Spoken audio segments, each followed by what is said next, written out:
চণ্ডী মেলা। এটা বরিশাল শখের বাজারে অবস্থিত। চলো তাহলে ঘুরে দেখা যাক আজকের মেলাতে। শখের বাজার নামার পর রাস্তার ওপরেই পড়বে মেলার এই বড় গেটটি।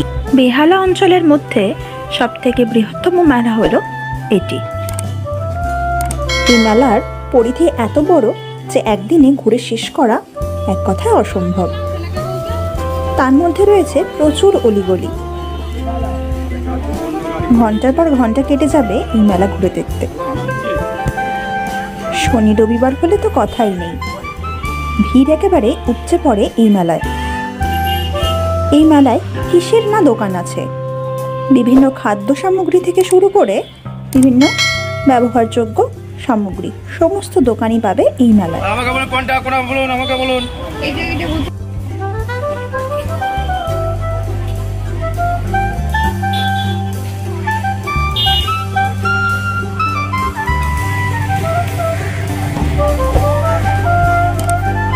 রাস্তার দুপাশে রয়েছে প্রচুর দ্রব্য সামগ্রীর দোকান।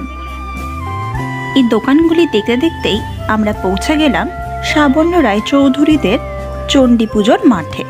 ওড়িশায় চলছে সাবর্ণদের চণ্ডী পুজো। হ্যাঁ, এই চণ্ডী মেলাটি আসলে সাবর্ণ রায়চৌধুরীদের চণ্ডী পুজো। আর তার পাশের মাঠে ও রাস্তায় বসেছে এই বিশাল মেলাটি। ইংরেজ জমানার আগে কলকাতা ছিল সাবর্ণ রায়চৌধুরীর জমিদারির অংশ।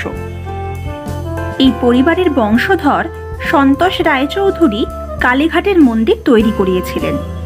সন্তোষ রায়চৌধুরীর বংশধর মহেশচন্দ্র রায়চৌধুরী নিজের বাড়িতে চণ্ডী দেবীর আরাধনা শুরু করেন 1792 সালে। কথিত আছে সন্তোষ রায়চৌধুরী নিজের বসত বাড়ির পুকুরে স্নান করতে গিয়ে অষ্টধাতুর কলসি পেয়েছিলেন।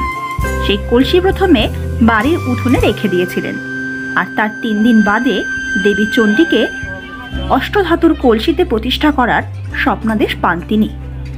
পাশাপাশি বছরে একবার দেবীর মূর্তি এনে পুজো করারও আদেশ পেয়েছিলেন।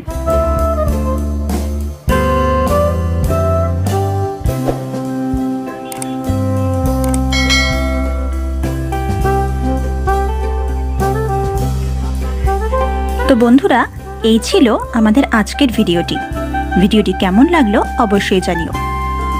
ভিডিওটি ভালো লেগে থাকলে লাইক ও শেয়ার করতে ভুলো না।